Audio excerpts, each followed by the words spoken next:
కూడా చేయకపోయి అక్కడ అర్చకులు లేకపోతే వాళ్ళని ఏర్పాటు చేసుకొని పూజలు చేసి ఆ దేవుడి ముందు దీపమన్నా పెట్టండి అని నెలకి 10,000 రూపాయలు వాళ్ళ బ్యాంక్ అకౌంట్కి ఆ అర్చకుడు ఎవరైతే ఉంటారో పూజ చేసే వ్యక్తి ఎవరైతే ఉంటారో ఆయన పేరుతో 10,000 రూపాయలు ప్రతి నెల బ్యాంక్ జమ చేస్తూ ఉన్నది ఇవాళ మన ప్రభుత్వం, మన శాఖ.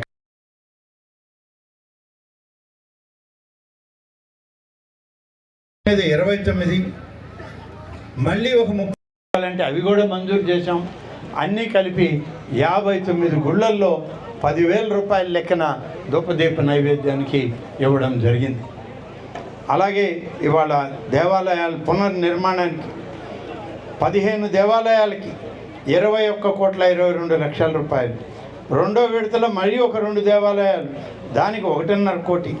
మొత్తం ఆత్మకూరు, అనంతసాగరం, ఏఎస్పేట అన్నీ కలిపి దాదాపు 15 ఆలయాలు, చేజర్ల మరిపాడు సంఘంతో కలిపి 15 ఆలయాలని ఇవాళ ప్రారంభించి పూర్తి చేస్తున్నామని చెప్పి నేను ఈ సందర్భంగా మనం